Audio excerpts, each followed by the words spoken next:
Good evening. My name is Curtis Stelzer. On behalf of the Board of Trustees, Athletic Director Matt Ennis, SCF Athletics, and everyone at the college, it is my honor to welcome you to the 2013 Athletics Hall of Fame induction ceremony. This is a special event with 4 individuals who are truly worthy. They had outstanding careers at the college and represent the excellence that Manatee Athletics is.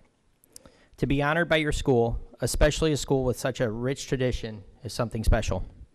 Congratulations to all the inductees.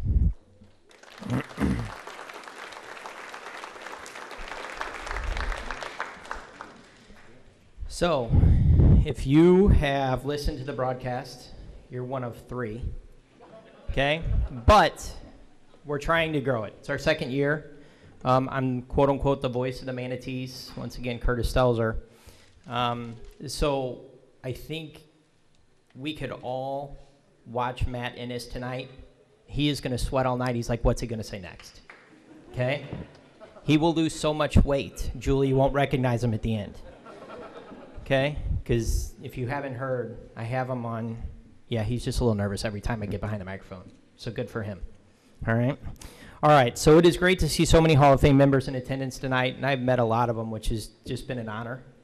We're new to the area, my wife Laura, and there's something in her belly as well. We all have met everyone, and it is just an honor to meet all you guys, especially if you knew how big of a sports fan I really am. So please stand, Hall of Famers, and be recognized.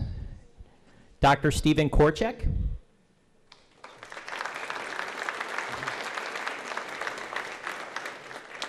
You look just like that guy on the wall.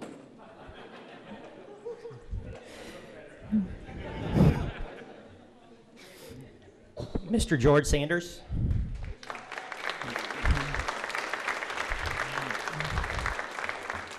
George and I have not met often, but I can tell you that he embarrasses my wife at the athletic training convention every time, and I absolutely love that. Okay. Nick Cafaro.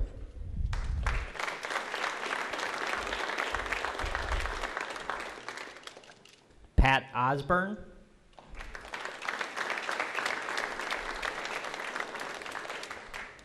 John Grubb.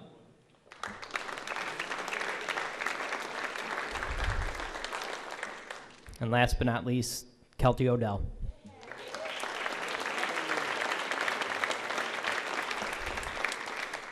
Thank you, guys. It's an honor. I know Tim Hill Sr. wanted to be here tonight. He's just unable to, so I think it's probably disappointing to a lot of us, but I think we all understand. All right, here we go. We would also like to recognize members of our college community who joined us this evening. Intercollegiate Athletic Committee Chair Herschel Johnson.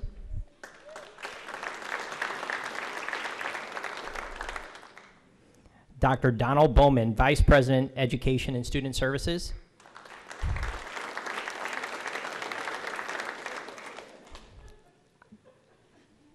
I will be fired. I'm telling you right now, I might as well get it over with. Laura, you're unemployed. Dr. Bowman, if I would stand on your shoulders, we would still not be as tall as Tessa Alleman. And just for the record, Tessa Alleman is an all-state volleyball player this year, freshman from Canada, A. Okay? They were great to watch. Dr. Michael Mears, Vice President, Baccalaureate Program.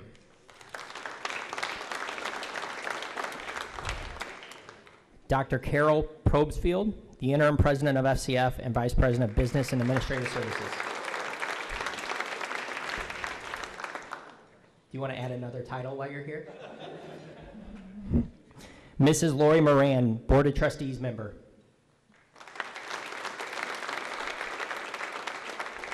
You don't remember this. We met at my employment at the Ritz-Carlton, and I talked to you about SCF about 3 or 4 months ago. Yep.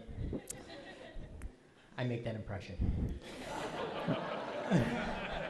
Mrs. Ann Moore, Board of Trustees member.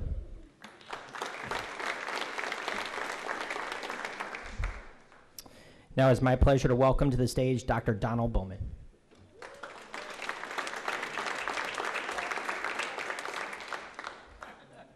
You're right, you're gone.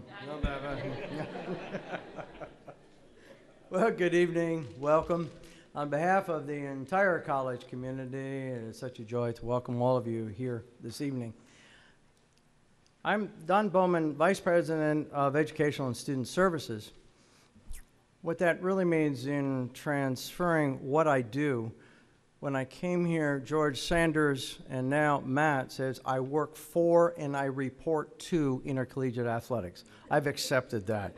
There's no two ways about it, and it could not be a better crowd or a better group to work with. And I applaud all of you who are here tonight because you make us proud. Thank you for all of you for what you've done for our intercollegiate athletic program, those of you who are alumni, as well as those of you who are the students who are here tonight joining us. As we move through this evening, I think we must always continue to remember that we have a very, very strong tradition of success. And that tradition of success is because of those of you who are here as alumni, who have produced for us some of the most exemplary, if you will, winning records both in the classroom as well as within and on the field. It's my understanding that as alumni you worked hard, you played hard, and I understand from Dr. Korchek and several of you that from time to time a couple of you alumni, you played hard as well, but at the same point in time, you never lost focus. And what it meant to be a student at MJCC, at Manatee Community College, or at State College of Florida. It is you, the alumni, that have made this college, this athletic program, the history and the tradition of success that it is. I would also be remiss if I did not say something about the coaches. The coaches that have been through the halls and on the fields and on our courts through the years are the ones that instill the integrity, the humility that is required of us to be the best that we can be. I think we should always remember that the coaches have that very difficult job. And today I'm so proud of the fact of the coaches that we've had in our history, but I'm most proud of the coaches that we have working for us now. We have some of the best in the state and in the country, and that's because of the tradition that we have had from our alumni and now with the students who we have. The staff have always been very, very supportive, and I have to just say that, George, it was always an honor and a pleasure to come to Florida and to work with you, and to this day, how you consistently always put the student athlete first, and you always do everything for the student across the state. And I think we should always applaud you, and we still miss you. But Matt and others have done an outstanding job. But we thank you because you really helped us build that program through the years. And you did mentor me as to really who I should report to through that whole time. And lastly, I would have to say to all of you, I would be remiss if I didn't say that we all know that we've been through a little drama in the past year, but we have had two Board of Trustee members who have always focused on the student experience, the student first. And tonight we are very privileged, and I mean that with all sincerity, that two of our trustees, both Trustee Lori Moran and her husband, as well as Ann Moore, are here tonight once again, not just in a board meeting, but here in a public event to show that they are focused on the student, the athletic program, the student experience. And I think once again, I would like to thank both of them for publicly continuing to demonstrate their support for the students. Thank you. I really appreciate it very much. Thank you.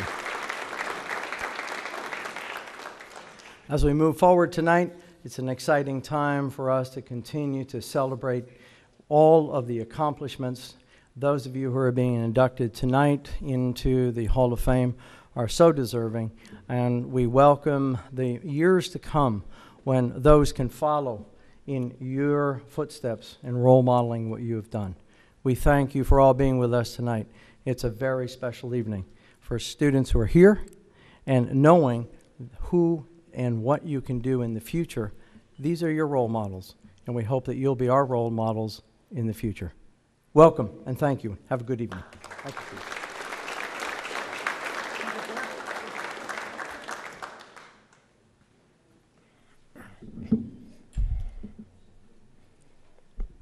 On that note, and I'm probably going to need your help because my memory's going in my old age.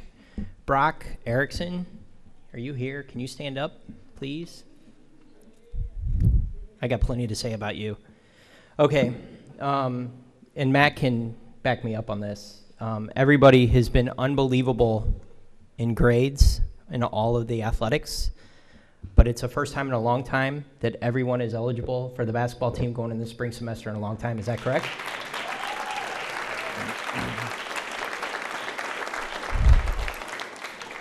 It's well done, man. Seriously.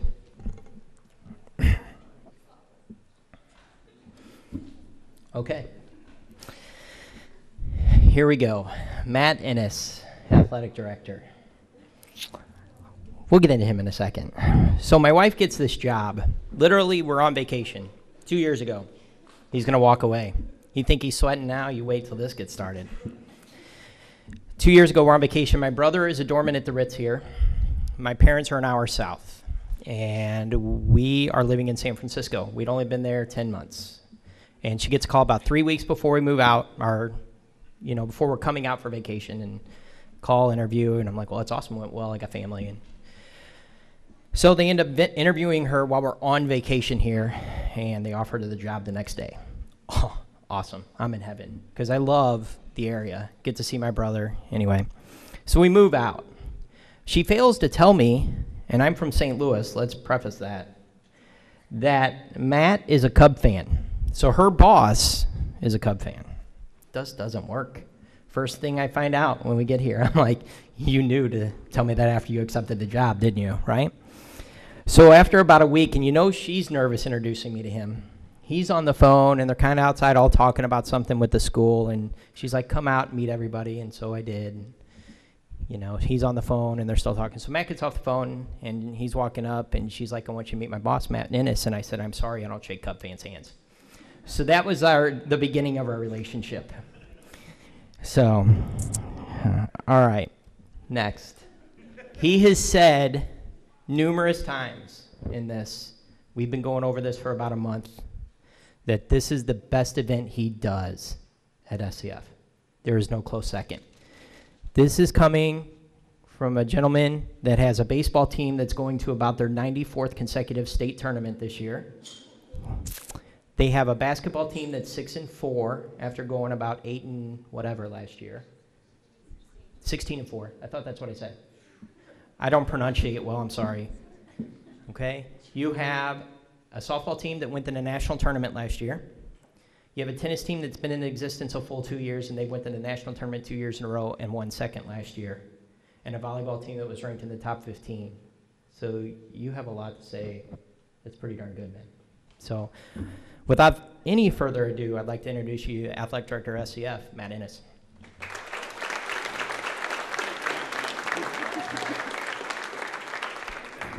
We have a love-hate relationship, and it's mostly hate, actually. He takes his shots on the air at me, and that's fine, and I rarely get a public forum to share my thoughts about him, and I'm not going to because it's about the Hall of Famers tonight.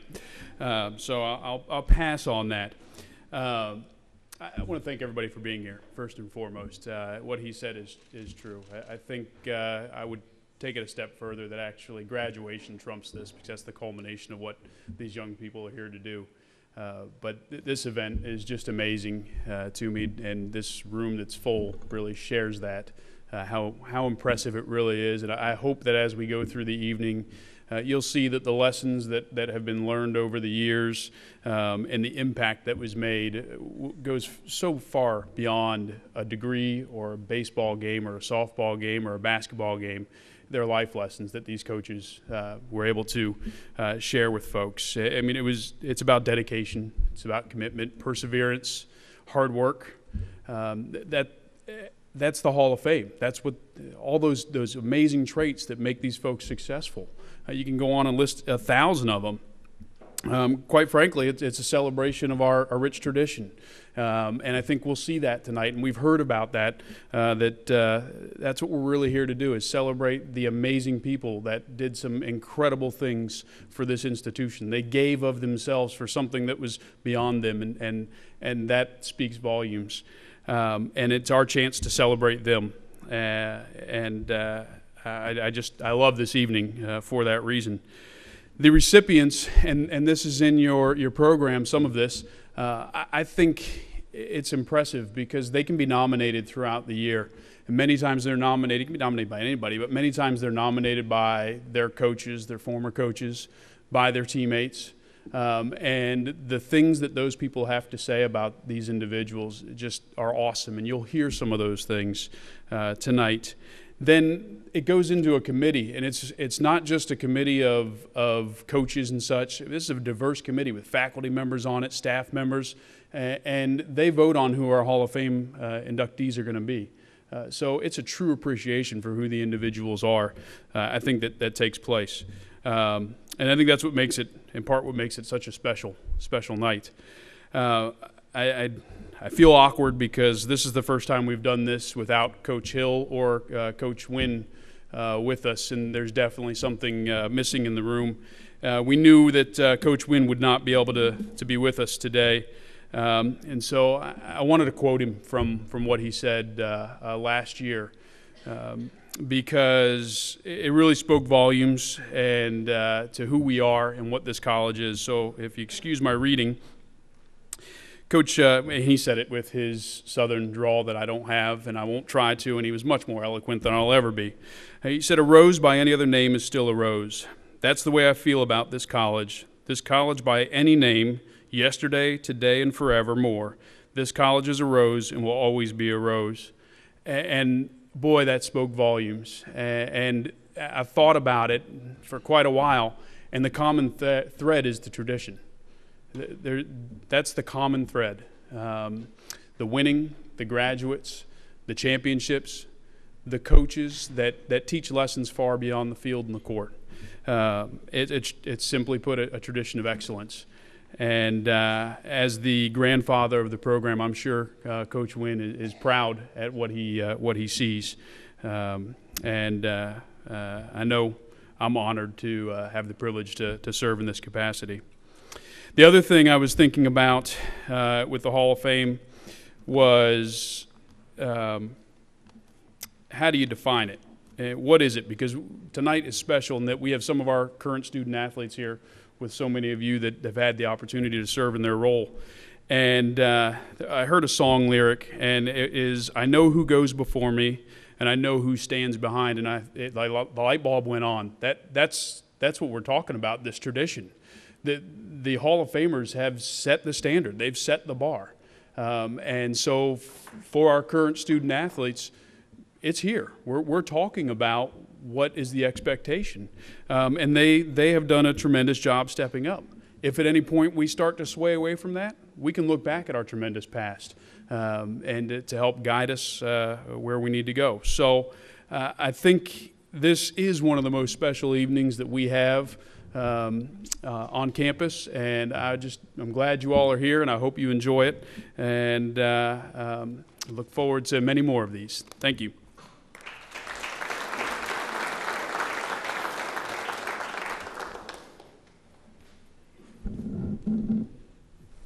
I was sure a phone book joke was coming for me to stand on and reach that microphone from him. I was positive. All right. Our first inductee, Mr. Glenn Davis, could not be with us due to a conflicting commitment. Rumor has it he's going to be hanging out with Yogi Berra this weekend. Not bad. Accepting on his behalf will be Matt Ennis. So please join me, sir. Glenn Davis played for Hall of Fame coach Robert Wynn in his final year coaching in 1981. Had the privilege of playing for two Hall of Fame coaches, for Tim Hill Sr., who served as assistant coach that year. His leadership helped the baseball team win the Suncoast Conference Championship. Davis earned honors as a member of the NJCAA All-American team in 1981. The Houston Astros drafted the outfielder in the first round of the draft's secondary phase. He continued his major league career with the Baltimore Orioles. Glenn Davis now resides outside of Columbus, Georgia. Matt Ennis, or Mr. Davis, will you please come on up? first and foremost, Glenn sends his regrets. Up until about a week or so ago, he was trying to figure out any way he could travel in for the ceremony, and it wasn't going to work out. And unfortunately, that does occur with the planning of these things. He and I had a outstanding phone conversation just this morning, and I asked him to share some of his memories and thoughts. And the first thing out of his mouth was how humbled and honored he was to be recognized in this way. And I'll tell you, after he was first informed of the honor, we had a short email conversation back and forth. And one of his emails was as simple as, "They remembered me." And when you hear about his accolades, of course we remembered him. He was a heck of a ball player. He echoed that this college meant a great deal to him, and it's where he got his start in his career, and he considers it his roots for how he got going. Folks that don't know, he was at Georgia and transferred to us, and he wanted me to make sure to say how thankful he is, specifically to Coach Wynn, Coach Hill, and Dr. Korchak. They took a chance on him, and he's forever grateful that they did so, and he wouldn't be where he is without them. He wanted to make sure that I shared that his teammates, that this is an award that he shares together with them. Baseball is a team game, and he wouldn't have been recognized in this honor if it wasn't for them. And I think that's awfully fitting. He wanted to make sure as well that I shared that the lessons he learned at Manatee were things like honor, dignity, loyalty, character, values, and commitment. He said that the baseball was something that you just worked on and you had great coaching, but those things were the things that changed his life and set him up for his success at the next level. Of course, we read about him being drafted, and he wanted me to tell a story that he thinks only he and Coach Wynn know. When he was playing, there was a January draft, and he was selected 5th overall in that draft. And of course, for the college season, that's not a really good thing because a guy could leave you right before the season starts. Well, Glenn was leaning that way, and he was considering leaving, and he went and talked to Skip Wynn, and he said Coach took him into his office, and he said he's pretty sure everybody in the building could hear their discussion because it got pretty heated. But at that time, Coach challenged him to honor his agreement. Coach said that you made a commitment and you need to honor that, and told him he wasn't going to leave, which I could hear Skip saying as well. Glenn left the office, thought about it for a while, and realized that commitment was much more important than signing to go play pro ball, and stayed for the season and had a tremendous season at it, and of course went and signed with the Astros afterwards. I was hoping Coach Hill would be here because he wanted to tell on himself a little bit, in that while he was here he had a work-study job, and his job was to take care of the baseball field. So after practice he had to stay after and do some maintenance, and he let me know that he would kind of act like he was working until all the coaches were gone. And then when the coaches were gone, he went and got the bucket of balls. He called Doc Cunningham's son and asked him to come over, and he took batting practice for the evenings. And I guess Coach Hill would get pretty heated because baseballs went missing. And Glenn admits that there's probably quite a few in the trees that he lost on those nights. So he did want to share that, and I'll make sure to share that with Coach himself. And again, he wanted to make sure that everyone knew how thankful he was for the honor, how regretful it is that he couldn't be here. And I believe that is a genuine feeling on his behalf. So on his behalf, thank you.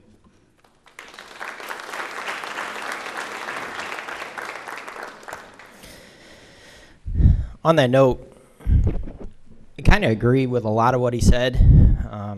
I was lucky enough to play golf yesterday, Tim, with Justin Zinkovich, Bobby Dixon, and Casey Mulholland, and they are 3 of the classiest guys. All of you just bring in really good kids. I think you guys probably recruit kids before you recruit athletes, and I think that's a testament to the coaches. And Glenn's saying it, as was his experience here. So, all right, next up, Robin Flake. Can you please come to the podium?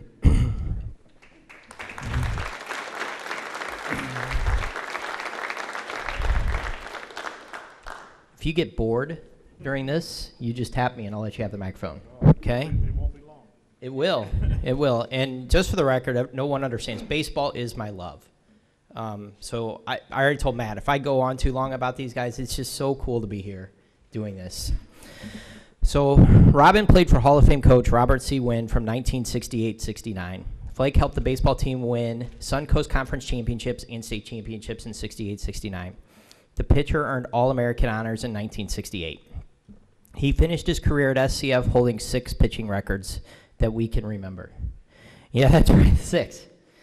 Most wins in a season, most career wins, most strikeouts in a season. He held that for 34 years. Most career strikeouts, most inning pitched in a season, most career innings pitched. In October of his second year, Robin was involved in a serious car accident. He still could not walk on January 1st. Car accident happened in September, October. He still could not walk on January 1st. He faced extensive physical therapy. Back then, the way practice started, the team would leave the locker room and jog a mile or two around the facilities to get to the field. His first year there, his goal was to finish in the top 2 every time, and he did. After the accident in his second year, his goal, I apologize. After the accident, he said early on his sophomore year, he would just be getting to the facility and practice would almost be over. But he battled and fought his way back to go 6-2 with a sub-2 ERA. Okay, let me tell you something. It's only 3 to 4 months later. We kind of talked about that. I don't know if I was going to bring it up or not. It was 50-50. That's very inspirational. That you couldn't walk and 3 months later you're able to pitch and you go 6-2 with a sub-2. That's phenomenal. Unbelievable. Flake signed with the Florida State University in 1970 along with 6 others. Just to show the power of the Manatees program at that time, 6 of the 7 FSU signees came from SCF that year. Along with Flake, Johnny Grubb, Pat Osborne, Max Scarce, Ron Cash, and Harry Safewright all signed that year with the Seminoles.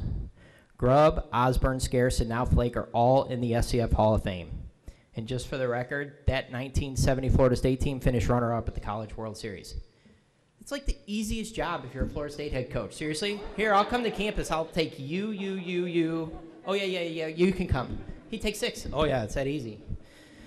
Many have considered Flake to be one of the best, if not the best, pitching prospect to step up on campus. I was able to talk to him for about an hour a couple weeks ago. He just said the reason we were so successful at Manatee, and I know, what was it back in the day? Remind me. Talk to me. MJCC? There you go. Was because of the team. We were loaded with ball players. We had 6 All-Americans during his time there, and he still thinks that's a record, and that's probably about right. And that's called a really good teammate. Ladies and gentlemen, the newest addition to the SCF Hall of Fame, Robin Flake.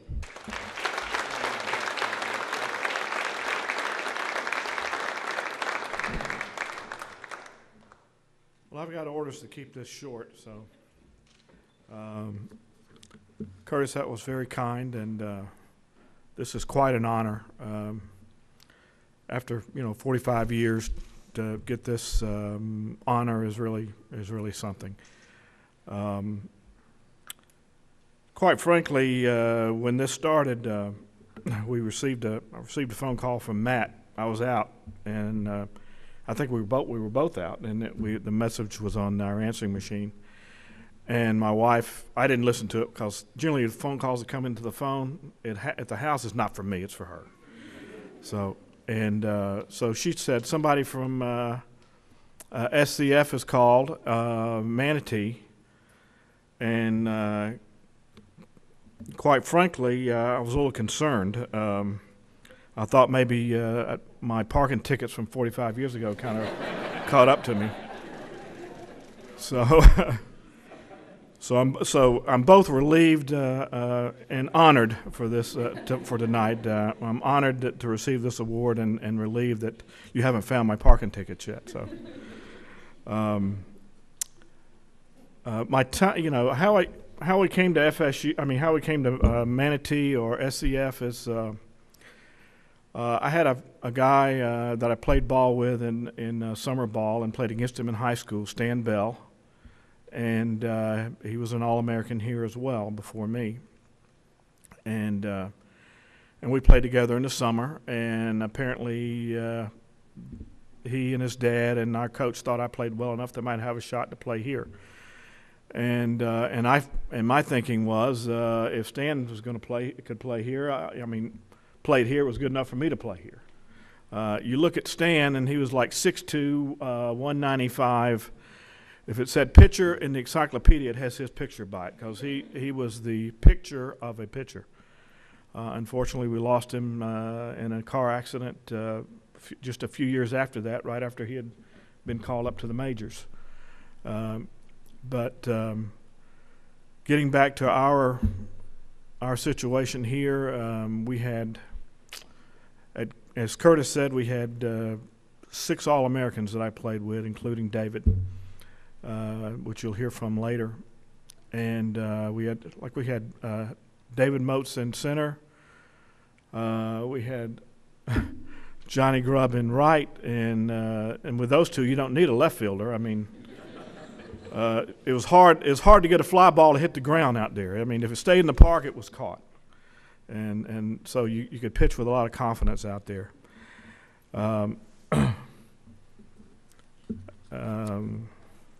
Trying to think of some other things that happened. First of all, it's a great honor for me, but it's also a great honor for my family. I'm lucky enough to have them be able to come and enjoy this with me. And it's my son Eric and my other son Stephen, Michelle, my daughter, and my wife Robin. Now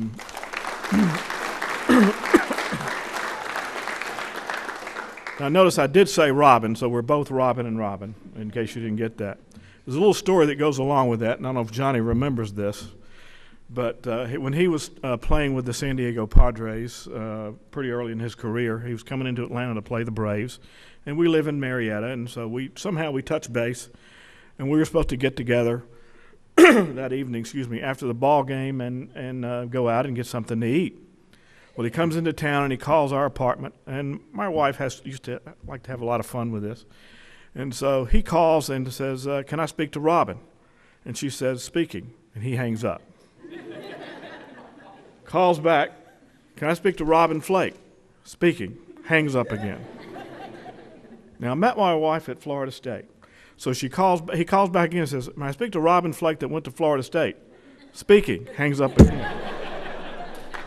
So finally he calls back and says, may I speak to Robin Flake that played baseball at Florida State? And I know you didn't play baseball at Florida State. So we had a little fun with that. What I remember a lot about Manatee and SCF is when we got here, there was no question about the level of ball you were going to be playing. We had fun, but there was no nonsense. The practices were organized. When I got into coaching a little bit later on, I coached a little while after college, and I learned that organization and used that organization when I was coaching as well. We had fun, but everything was organized. When we got on the field, there was no playing around. May have been some playing around later, but not playing around on the field. And you knew that when you stepped on the field and when I got there, you could look at the ball players. You can tell a ball player just by the way they walk, the way they hold themselves, the way they swing a bat, the way they get in the batter's box, the way they throw the ball. You can tell if they're a ball player or not, and we had plenty, and they were all highly skilled. And I was trying to figure out how was I going to fit in, and lucky enough, they let me stay, and we had a couple of good years here. I had a real good year my first year. Lucky enough to be named All-American. Had the accident that Curtis mentioned, and then Pat came in right in, had just as good a year as I did, the year before. So we really didn't miss a beat.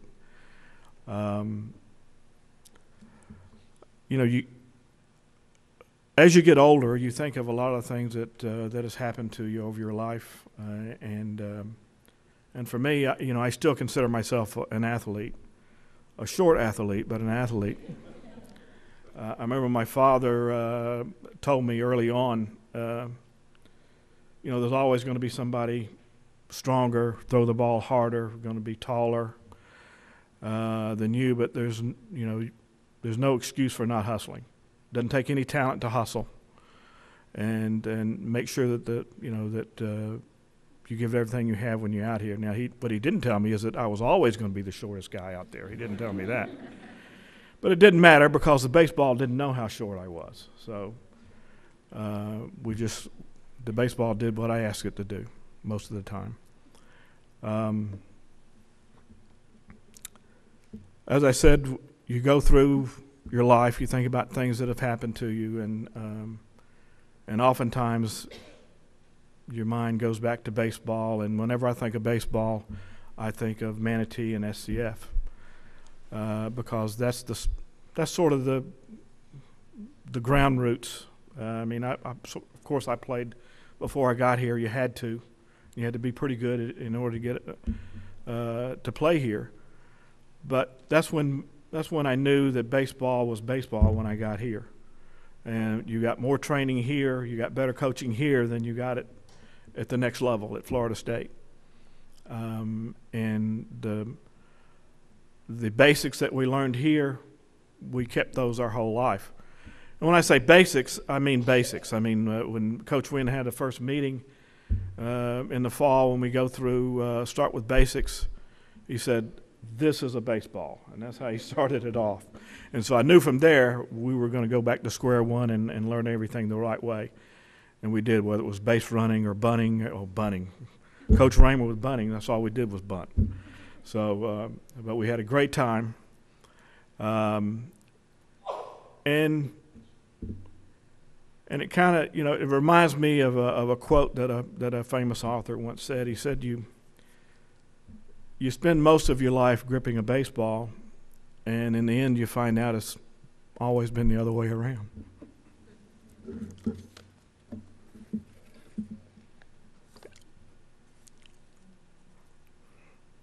And that's the way it's been for me. Thank you very much.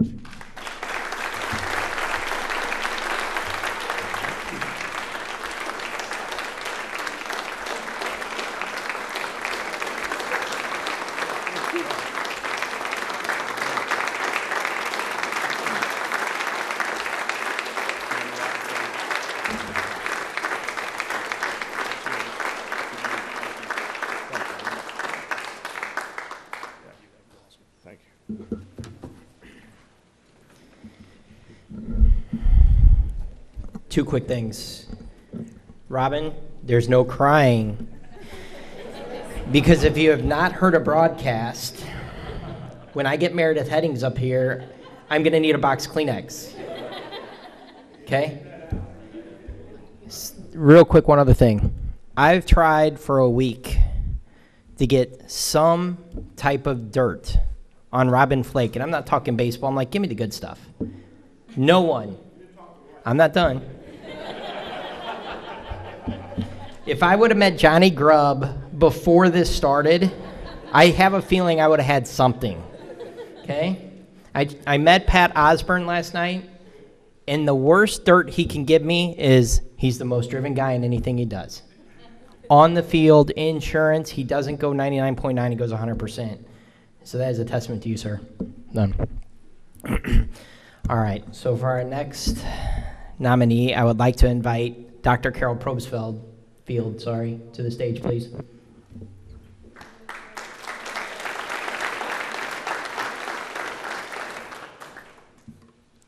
It is my honor tonight to be able to tell you a little bit about Meredith Headings.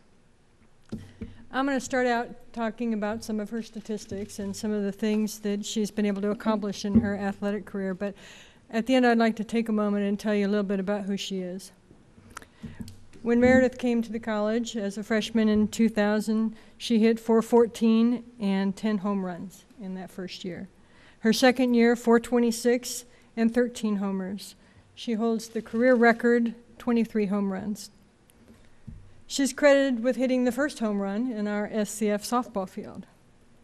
Not only did she hit home runs, but at that time, the outfield fence was 20 feet deeper than it is today. So it will be hard to beat that record, I suspect. She has twice earned All-State and All-Conference honors. She was the Suncoast Conference Player of the Year in 2001. She continued her career at USC Aiken and then returned to SCF and is in her 6th year as our head softball coach. She took our team to the national championship and to the regional championship, the first time we've ever achieved both of those honors. And that's a little bit about what Meredith has done, but I want to tell you a little bit about who Meredith is. She took her team to Utah for the national championship. And the first night we were there, we had the opportunity to go to a banquet similar to this. And all of the teams showed up, and some of the young ladies were in flip-flops and shorts, and some of them were in their baseball or their softball uniforms. Meredith showed up with all of our softball players in their little black dresses, and they looked fantastic. I was so proud. That was the class act that just really demonstrated how they conducted themselves the entire time we were out there. Sometimes these games can get a little bit difficult and testy, and our women fought back and won some incredible games. And when things did get a little difficult and there were some unpleasantries from the crowd and maybe even from the other teams, you didn't see that from our players. They conducted themselves with such class. They made us proud every moment. And when the other Florida teams were playing, our players went to go watch them. And when those teams were eliminated, they came to watch our softball team play. And when all of our teams were done at the tournament, they took a group picture together and really demonstrated what sportsmanship is all about. I couldn't have been prouder. I was so happy to have been able to show that moment. And it was Meredith who led that. Meredith, who is the person that makes that happen. To her players, she is a mother, she's a coach, she's a mentor, she's a leader, she's everything, and she impacts lives. She changes lives, and that's a remarkable thing. Meredith is being inducted into the Hall of Fame tonight because of what she's done, but I can tell you that Meredith is cherished by myself and by this institution and by her players for who she is. Welcome, Meredith Headings, the third inductee.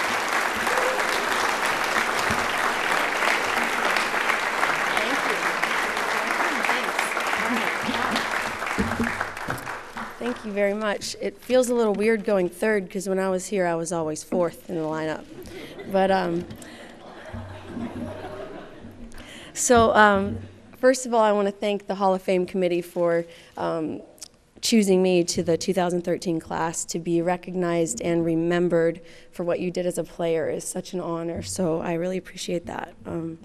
To be mentioned in the same category as legends that are already in the Hall of Fame, like Coach Wynn and Coach Hill and major leaguers and Dr. Korchak and George Sanders and my buddy Kelty Christian, as I knew her. She's Christian Odell now, but it's just mind-blowing to even be listed in that category. So I want to thank you guys. I want to make sure that I thank my parents,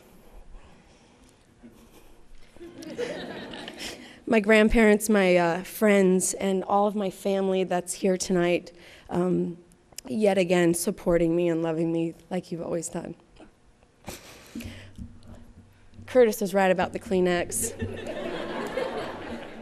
I'm a little emotional, that's why I have notes. Countless hours and dollars were spent driving me around to tournaments and ball fields and travel ball games, and it was all to allow a chubby little tomboy to do what she loved, which was play ball. And I appreciate that, so thank you to my family. I haven't even got to the hard stuff yet, Mom. For me, MCC was probably the most significant 2 years in my life. I learned so many lessons here. I learned a huge lesson in time management my first semester in college. Right, George? Yep. Oh, almost didn't make it, bud. And then some of the other lessons that I learned were I adopted a lot of the style of softball that I learned here. I do use as a coach now, so that was something huge for me here. I met 4 of my best friends. I have a lot of them. Some of them are here tonight, but 4 of them I played with and lived with here, and some of them are here tonight. Mandy, thank you for being here.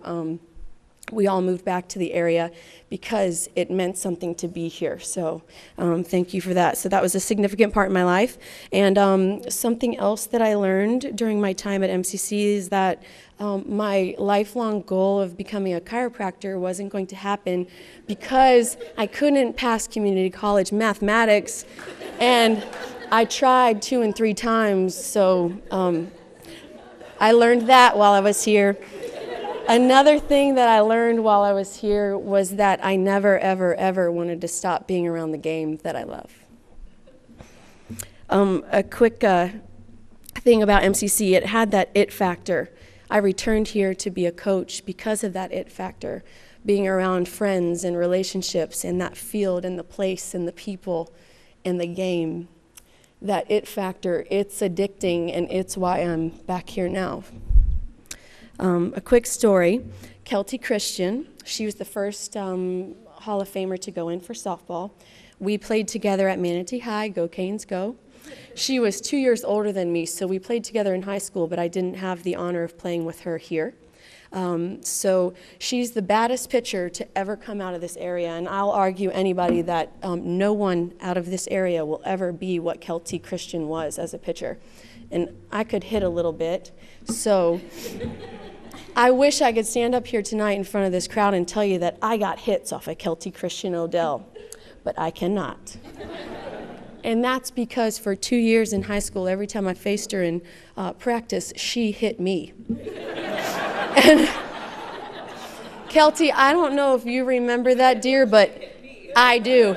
I remember it well. A 70-mile-an-hour fastball at 43 feet isn't the coolest feeling in the world.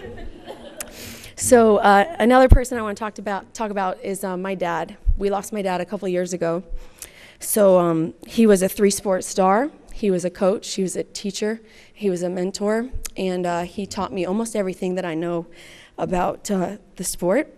And the passion for sports runs so deep in my DNA that my grandmother, hey grandma, who's here tonight, her name's also Robin, we should all get to group photo, she screams at the television watching Ohio State Buckeyes no matter what the sport is, and that's my grandma. So that passion runs deep in my DNA for sports. But back to my dad, I would tag along to his games, I would watch sports with him on TV, and I learned everything I knew about passion and attitude and my sense of humor and my approach to the sport I learned from him.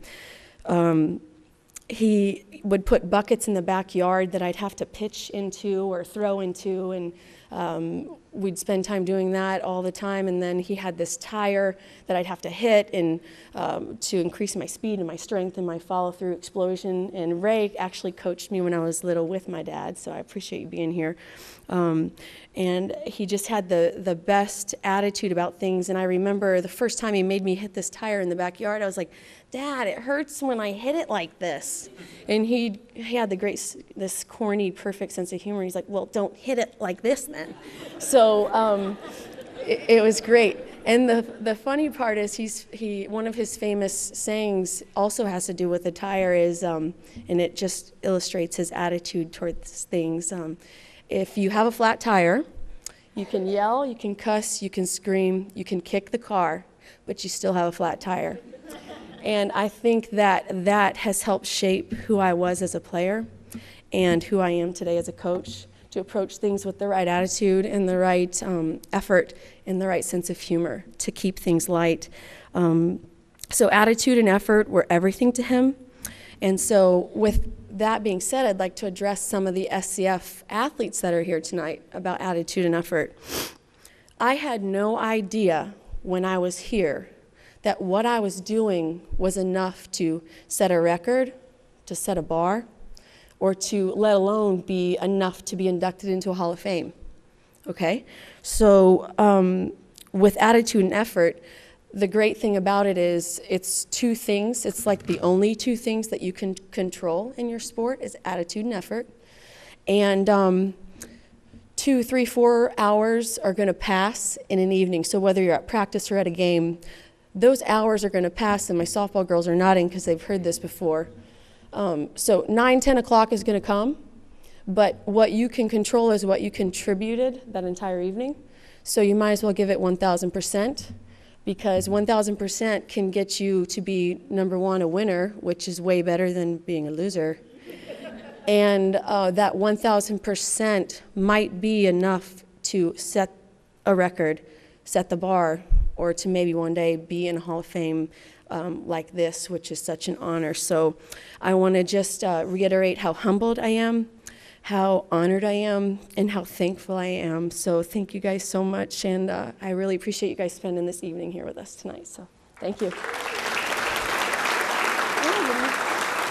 Yeah. You did good. Thank you. Great communication. Okay, good.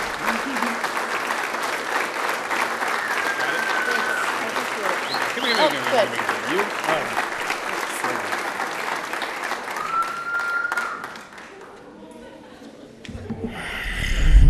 It's not over. I'm not done with you, Meredith. You thought I was not going to say anything about you on this? Oh, yeah. First of all, is her family not like the TV show or movie Parenthood? It's like they all go together everywhere.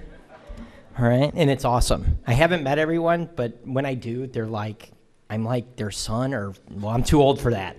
All right? Whatever I am. It's brother, cousin. Want to see a hitting display at practice? Go watch Meredith hit balls the outfield. She doesn't miss. Most unbelievable thing I've ever seen. If you look up in a dictionary team chemistry, the girls' picture's there. To get 24 girls on the same page, I had 19 coaching college soccer, and I don't know if we had 2 people that got along. All 24 pull for each other every time on everything. Okay, here we go. Last year, first year of MRN. Awesome. Hirsch, I'm going to cry. They go to states. All right, let me try again. They're here the last 2 games of the year, 2 games. They've got to win both to win conference. The last swing of Kaylee Schaphacher's career as a sophomore at SCF is a home run in a 1-1 game in the bottom of the 7th to walk off to win conference of the Suncoast Conference. That sends them to states. They go to states, and we're in the booth, and they win the game. They go to nationals. Ashley Burney is the best hitter after the 3rd inning. No ifs, ands, or buts. She probably hit 700 after the 3rd. If she saw pitches, she got it. The 2nd inning, she struck out inside fastball. 5th inning, struck out inside fastball. In softball, just for people that don't know, if you go to one game and watch Meredith's team, you'll come nonstop because it couldn't get enough. Never saw a softball game until Meredith. 8th inning, 0-0, and Bernie's at the plate, and we're saying on the air, you better not throw her an inside fastball or she's going to hit the foul pole. She hit the foul pole. About 10 feet to the right, walked off, sent him to nationals. Coolest thing ever. At nationals, double elimination. They're in the bottom of the 7th. I still think you made the right play, Kayla. Bjorgi, stand up. Number 2 hitter, leads off and hits a little dinker to short left, and she goes for 2. Go. Girl can fly, right? She gets thrown out, and she's still kicking herself, and she made the right decision. I grew up with the 80s and the Cardinals. Go. They just run, right? She was thrown out, so they're still down a run in the bottom of the 7th. Their number 4 hitter comes up and smokes one with 2 outs over the left field fence to extend the game. The 3 most unbelievable weeks I have ever seen in sports. And I've grown up with the Cardinals in the World Series in 2011 It was the most unbelievable thing I ever saw. You are phenomenal. I can't look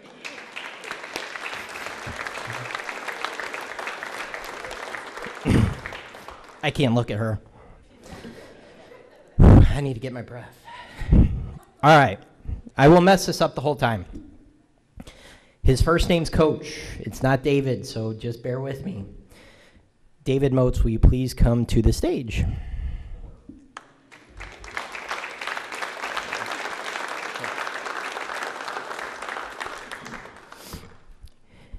David Moats played for Hall of Fame coach Robert C. Wynn from 1967-68. Coach Wynn told David that if he makes the team, he would give him a scholarship, and he came as a walk-on. I would say it was a pretty good move by Coach Wynn to give you a scholarship. The outfielder held the single-season stolen base record for 25 years. In 1968, David was the only starting sophomore when the Manatees won the state tournament. That victory gave him the opportunity to play in the JUCO World Series, and he earned honors on the all-tournament team. He also earned all-state honors as NJCAA All-American honors in 1968. He went on to play at Florida State University and was later drafted by the Washington Senators in the 4th round of the Major League Baseball draft. David played a total of 11 years professionally. He joined the coaching staff as an assistant in the 1993-94 season and has rejoined the staff for this current year. As a high school baseball coach at Lakewood Ranch High School, Moats coached the team to a state championship. Last but not least, this comes from SCF Hall of Famer inductee Robin Flake. You did not mess with David Moats. He was driven. If you needed to know how to act, what to do, and how to play, all you needed to do was watch David Moats and what he was doing. Ladies and gentlemen, please welcome to the podium the newest member of the SCF Hall of Fame, Coach Moats.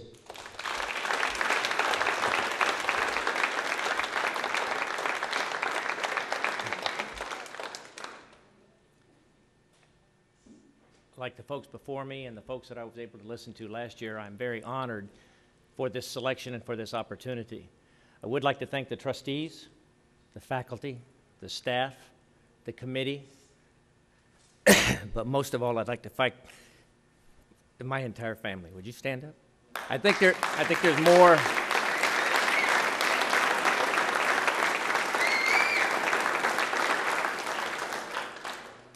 I win, Meredith.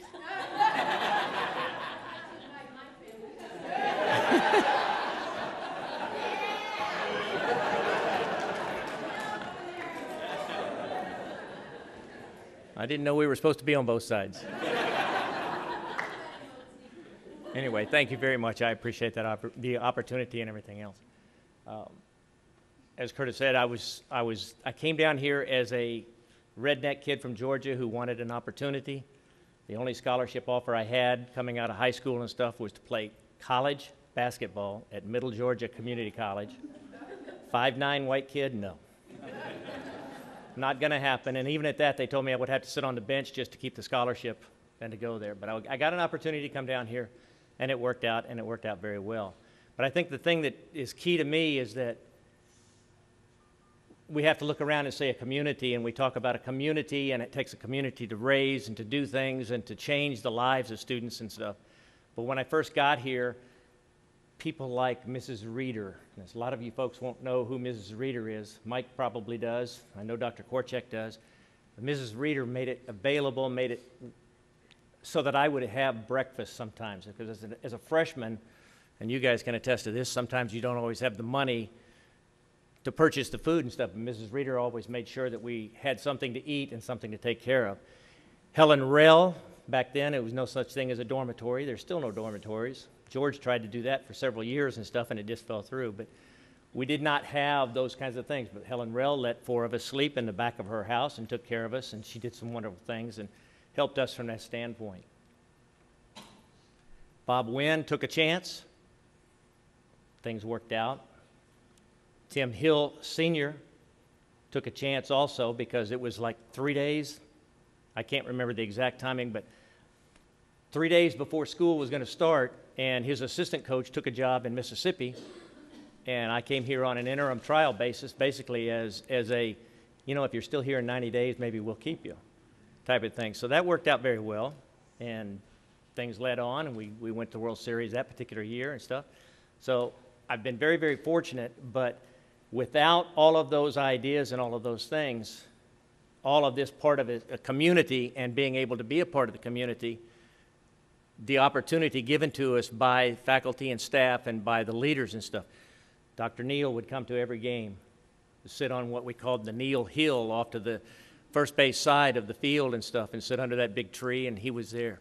Dr. Korchek used to come, and not only did he watch and stuff, but he used to come down on the field and teach a little bit and do a few things and instruct. Is that the right word? Instruct. This is the way you better do it, guys. But without that feeling of community and everything else involved, I think we are remiss if we don't use that and say that this institution and what it stands for and what it has stood for since 55? 57.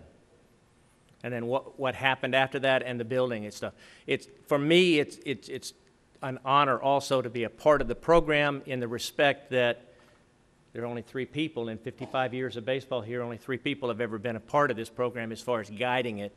Bob Wynn, Tim Hill Sr., and Tim Hill II. For me, I've been a part of all 3 of their joinings as coming here as a player and then as a coach, and I've also been here as a parent. So from that standpoint, all I can say is thank you and stuff. One other tidbit is that I think you're probably going to change this later on, but from what I understand and still talking to the folks out in Colorado, I'm still the only person in the United States that has been there as a player, had a son that was there, and then gone back and coached there. So that's a tradition. You know, a lot of places don't do that. I hope that the trustees and stuff will continue to support the program and the institution the way it has been done for so many years and continue to do that. And then I also get to see, as far as part of the community, the things that faculty do. I'm also fortunate enough to, several months ago, or a couple of months ago, I was inducted into a Hall of Fame of another sort. Mr. Mears and I get to see each other about every other week on Sundays because we donate blood or we donate platelets for cancer patients and do some other things from that standpoint. But that's what this entire community continues to do. And from this institution, giving back into it, and then hopefully other people will continue to follow. What I would like to do is to say thank you very much. I appreciate the honor. It is a tremendous honor. But I want to pass the gavel. 2 of you guys stand up. In about 20, 25 years, I want to come back and introduce you. Okay? Thank you.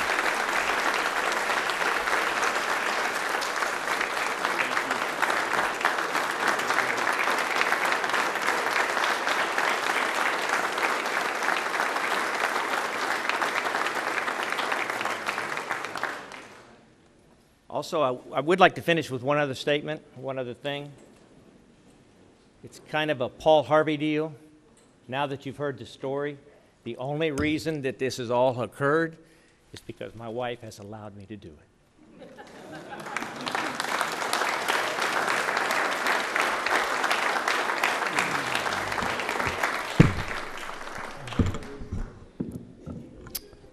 So thanks for embarrassing me for not having notes, Mr. Moats.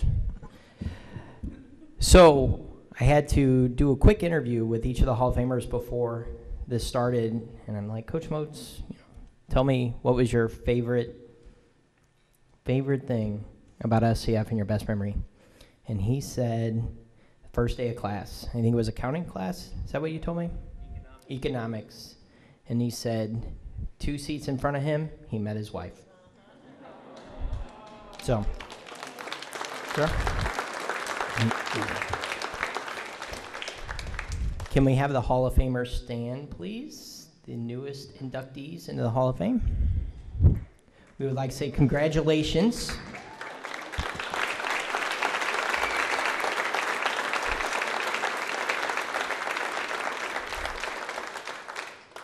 Congratulations to each of the members of the SCF Athletics Hall of Fame class of 2013. You are truly deserving and the college is honored to have you a part of our tradition and excellence. Thank you for all for attending and supporting Manatee Athletics. Thank you very much. We just want to say thank you to Curtis. I don't say thank you to him very much because we don't like each other. He has a little bit of a Starbucks habit, so that should help support him for a little while. I want to invite whoever can get to it fastest. The Tervis tumblers in the middle are someone's to take from the table. I think they're absolutely awesome because it really shows our past and our history and our tradition. So please fight over them, whatever you have to do to get them, but they're yours to have, and thank you for coming.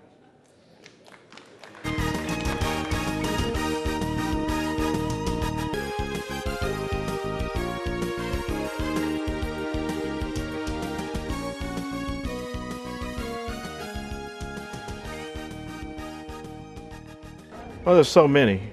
I mean, the college has changed so much, but you know, we had a great team down here. To you know, the guys that we played with they almost became family members. You know, over the years, and you meet people and you keep those relationships really for a lifetime. I mean, even though I don't see a lot of the people for a few years, it could be 10 years, but yet I talk to them, and it's almost like we pick up from like it was yesterday.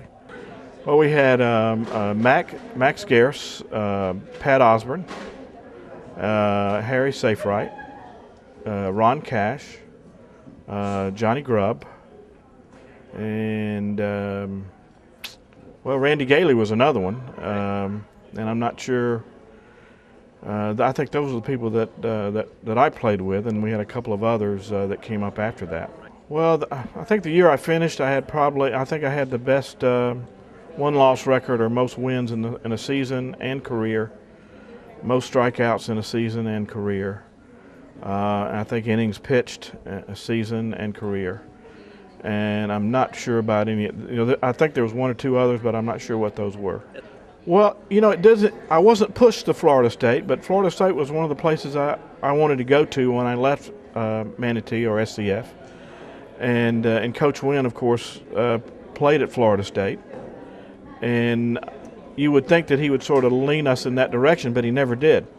I remember one time he asked me, where do you want to go after you leave here?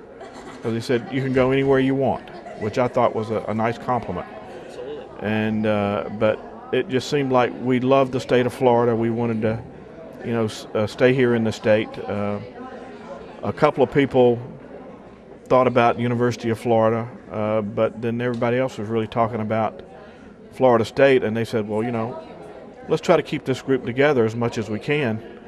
And we were lucky enough to go to the Junior College World Series my first year. Missed it our second year, but we had about 6 or 7 guys from Manatee to go up to Florida State, and we went to the College World Series in Omaha the next year with that nucleus. So that's right. We live in Marietta, which is a city north of Atlanta, about 15 miles. And after my playing days at Florida State and Florida and Manatee, I went into teaching. I taught and coached for 3 years, and then went in the insurance industry, went in the insurance business, and I've been an insurance agent and in that industry for about 35 years now. And I'm semi-retired now. I'm not doing a whole lot of work right now. My favorite memory would have to be my first day in Economics 101, Mr. Maloney's class. 2 rows in front of me, I happened to find my future wife. Never heard another lecture the rest of the year. Basically, I'm a Navy brat.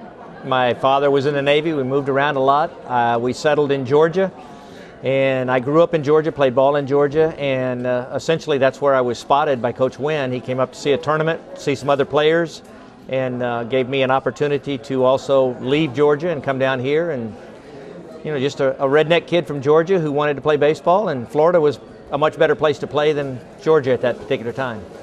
I went to Florida State and was there for a year, and was fortunate enough to be seen in different summer leagues and stuff, and got an opportunity after my junior year to sign and to begin my career with professional baseball. 4th round of what back then was called special phase. players that had been previously drafted either out of high school or out of junior colleges that did not sign were actually put in what they called a specials phase, because there were two drafts: undrafted players and then drafted players previously, and that kind of thing. So they did. They in 1968. I was drafted by the Senators at that time. In '72, they were sold from Bob Short. They were sold to the Texas conglomerate and moved to Arlington, Texas, and played there. I came here as a player, and I enjoyed those 2 years. It was very beneficial for my career and stuff, and having met my future wife and doing all of those things. That was the only thing that my wife basically had said when we did get married after we left here and stuff was, we're not coming back to Bradenton. She didn't want to come home from that standpoint. We needed to make our own situation, but we came back to Bradenton, and eventually I finished my master's degree, went back into teaching, started in the coaching realm again, coached at different places after playing professionally and stuff, and then I got an opportunity to come back to Manatee Community College, coach with Tim Hill, and that lasted until 98. And then the opportunity for, when you're an assistant coach, you always look back and you say, could I have done something differently, or could I have built it, and could I have run it well enough to win championships myself and stuff. I got an opportunity to go out to Lakewood Ranch, build a program out there. We were very fortunate to get to state championships and move on from there, and then got an opportunity to come back here as an assistant coach under Tim Jr., and looking forward to it. Jeff Roberts at the time was a strong local coach. He had a lot of travel ball teams in the area, so he was really in tune with the local talent. So I played for him in a summer, and it didn't take long before he asked me to come here. I was really, I do love being home. I like my hometown, so it was the perfect match for me. He's an incredible student of the game type coach. In fact, I've adopted a lot of my coaching philosophies from him, so it was the right call, and it just felt right, and I knew people that played here, and I thought maybe I could be a player that made an impact here. Career home run record, 23, and then my sophomore year I hit 13, which is the single season record, so it hasn't been broken, and it really hasn't been, no one's been really close yet. Who's in second? Maureen Sandage, I think, was close to the single season. She had 10 or 11 going into the playoff situation, like late conference and states, but it didn't happen. And then we brought the fences in, and they still haven't done it, so we'll see. I'm hoping somebody will. I want it to be broken now that I'm coaching. That's right. South Carolina, Aiken. I was recruited out of a tournament in Clearwater, and it was a great decision. There were 9 Florida girls that year, so I was really excited about that. And I had a couple teammates and friends that were already there, so it was an easy decision for me to go there. I came back after I graduated with my bachelor's in communications, and I was working at IMG Academies, and Coach Roberts reached out and said, Meredith, you really should be back in the game. So I started to assist with him, and then fell back in love with everything. And when he stepped down, I went for the job, and I was lucky enough to get the position. So that's easy, hands down. Bernie's walk-off home run to send us to the national tournament. Can't even talk about it. Cheers, Coach. You'll be crying up there with me. Oh yeah. With you. I'm an emotional person, so it's all over. All right, Meredith, thanks for joining us. Thank you so much.